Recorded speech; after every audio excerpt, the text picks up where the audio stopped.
पण लोक माझ्यावर विश्वास ठेवून त्याप्रमाणे मला पैसे द्यायचे.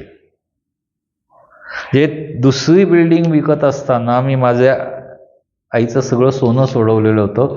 वडिलांचे PF मधनं जेवढी रक्कम उचललेली होती त्या रकमेचं 50% व्याज म्हणून मी 1.5 रक्कम वडिलांच्या खात्यावर टाकलेली होती.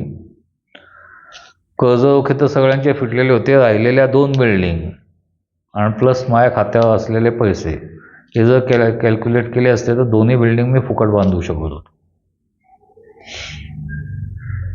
लक्षात आलं, एक मार्ग सापडला. मी त्या 2 बिल्डिंग सुरू केल्या जशा आणि बुकिंग घ्यायचं आणि गावाच्या बाहेर आसपासच्या एरियात एकरामध्ये जमीन खरेदी करून टाकायची त्या बुकिंगमधनं आणि बँकेतल्या पैशातनं मात्र हे बांधकाम पूर्ण करून द्यायचं.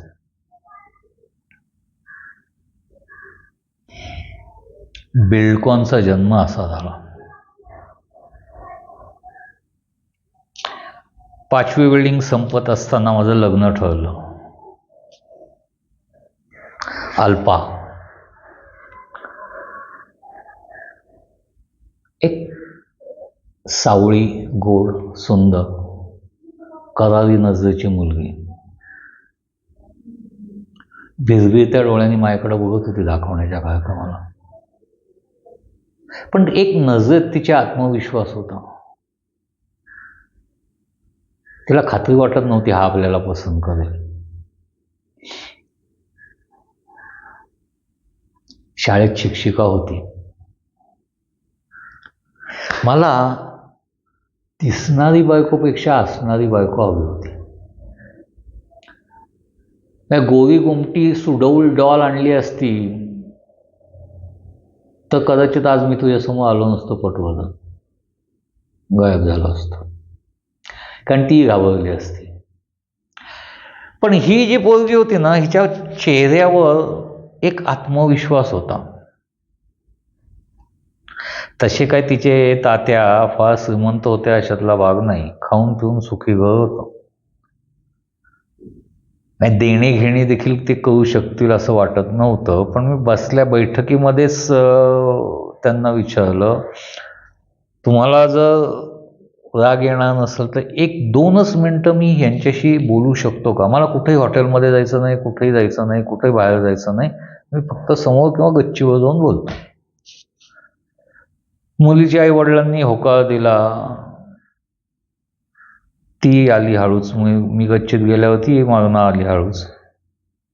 शांतपणे विचारलं, म्हणला, अल्पा नाव ना तुझं? हो. संसार करशील माझ्याशी? मी उडाणटप्पू माणूस आहे. तिनं सांगितलं, हो. मला व्यसन घालायला आवडेल. खालती आलो. तिच्या वडिलांना सांगितलं की बाबा तुमची मुलगी करून घेतली एवढ्या करताच म्हणतो की मला तुमच्याकडनं कुठलीच अपेक्षा नाही. तिलाही लग्नात फार खर्च करण्याची किंवा डामडौल करण्याची इच्छा नाही आहे. आम्ही उद्या सकाळी, मी इथं येतोय, उद्या सकाळी आम्ही दोघं कोर्टात जाऊ आणि कोर्ट मॅरेजची तारीख घेऊन येऊ. कोर्टात नोटीस द्यावी लागते पहिले. 1 महिन्यानंतर लग्न फायनल होऊन जातं. हां, आता तुमची जर काही इच्छा दोन्ही पार्टींची काही विधी करण्याची असेल तर आपण एक रिसेप्शन करू. तुमच्या 5-50 लोकांना बोलवा, आमच्या 5-50 लोकांना बोलवतो, काही प्रॉब्लेम नाही. हां, आत्ता तुमची परवानगी असेल तर आम्ही दोघं ते काय मणिमंगळसूत्र हे ते खरेदी करायला बाहेर पडतो. अल्पाची आई क्षणभर बावचळलीच गेलेली होती. तिनं काही होकार द्यायचा का नकार द्यायचा काही सुचत नसतानाच अल्पा ड्रेस करून आली आणि म्हणली, चला. आम्ही आमच्या म्हणजे माझ्याकडनं एक फ्लॅट घेतलेल्या सोनाराकडं गेलो. तिला सांगितलं, होणारी बायको तुझी वहिनी, तिला आवडेल असं तू मंगळसूत्र तिला दे. ते 1 वाटी आणि काय 2-4 मण्यांचे पैसे असतात ते मी नंतर तिच्या वडिलांकडनं घेईन, तू काय काळजी करू नको. त्याने ओळखलं, त्याने लगेच पटापटा वहिनी या डिझाईन्स वेगवेगळे काढले. त्यातल्या त्यात चांगला असलेला ड्रेस ती घालून आलेली होती, तरी त्या सोनाराच्या दुकानाची एकंदर झकपक आणि तिथं आलेली लोक बघितले तर ती अशी थोडी डावी वाटत होती. मी हसलो. सोनाराच्या इथं एक माझा ओळखीचा मित्रही काम करत नाही, चलो हिच्याशी लग्न करतोस तू? म्हणलं हो. वाटतंय तुला ह्याच्यापेक्षा चांगली मुलगी मिळू शकते. नाही मित्रा, तू दिसण्यावर बोलतोय, मी असण्यावर बोलतोय, आणि मला खात्री आहे हिच्यापेक्षा जास्त चांगली मुलगी असू शकत नाही. एनी आहो, जा वहिनीला काहीतरी कोल्ड्रिंक बिल्डिंग पाच की. 5-25 हजाराचं मंगळसूत्र घ्यायला आली, तुझ्याकडे दागिने घ्यायला आली आहे, तुझ्याकडनं थोडासा खर्च होऊ दे, 2-2.5 रुपयाचा. हां कळतो ना, काही प्रॉब्लेम नाही म्हणून तो गेला. इकडं तिचं खरेदी येथे झाल्यानंतर घरी गेलो. दुसऱ्या दिवशी नोटीस दिली, लग्न केलं. अशी ही अल्पा माझी जीवनसंगिनी. त्यावेळेला माझी गेसिंग चुकलेली नव्हती, तिच्यात कपॅसिटी होती मला व्यसन घालण्याची. नुसती कपॅसिटी नव्हती तर ती शार्प बुद्धिमानही होती. मी ज्या धडाक्यात जागा घेत सुटलेलो होतो त्या धडाक्यामध्ये ती मध्ये आधीच एखाद्या वेळेला बोलायची, शांतपणे सांगायची की नाही, या साईडला जागांना भाव पटकन वाढणार नाही, घेऊ नका. गंमत अशी, आज 25 वर्षांना मागं वळून पाहताना लक्षात येतं की तिचे कुठलेच अंदाज कधीच चुकले नाही. हे आता तिनं मला पसंत केलं होतं का मी तिला पसंत केलं होतं, या गोष्टीच्या बाबत मला शंका यायला लागलेली आहे. इथपर्यंत ती हुशार आहे.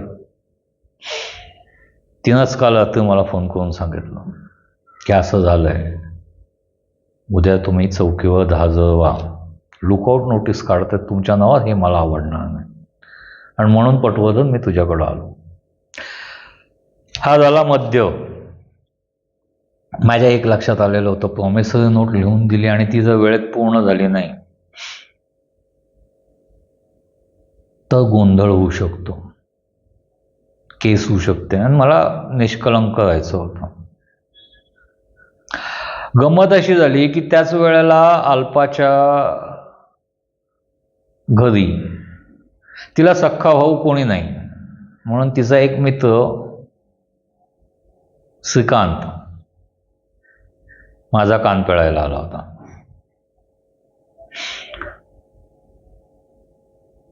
कान पिळून झाल्यानंतर त्यांनी मला विचारलं की भाऊजी कुठं नोकरी बिकरी असेल तर बघा, सध्याचा बेकार बसलोय, काहीच काम नाही. म्हटलं श्री, काय अपेक्षा काय तुला, नोकरी कशाला करतो, धंद्यात घुस ना, काय अपेक्षा आहेत तुला? म्हटलं काय 10-12 हजार रुपये महिना मिळाले तर 25 हजार दिले. हा, उद्या ऑफिसवर ये, ते ऑफिस तुझं, महिना 25 हजार, फक्त पगार नाही मिळणार, ते उचल म्हणून घ्यायची. त्यालाही कळलं नाही, तोही हो म्हणला. प्लॅन्स मी करायचे, अथॉरिटी श्रीनं द्यायची, धंदा चालू केला. ज्या जागांना किमती नव्हत्या त्या जागांच्या किमती मी वाढवल्या. 1000 रुपये गुंठा जागा असेल तर तिथं शेजारच्या जागेबरोबर आपलीच जागा श्रीला विकायची 5000 रुपये गुंठ्याने. झकत मी 5नी श्रीला विकलेली जागा असली की आजूबाजूचे कोणीच 1000 रुपये गुंठ्याने द्यायला तयार व्हायचे नाही. फुगावटा म्हणतात ना, तो मी केला. बिहारी देखील असाच, फक्त बिहारी माझ्याकडचा.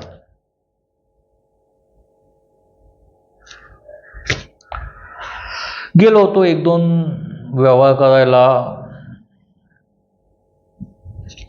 उन्नावला गेलो होतो. उन्नाव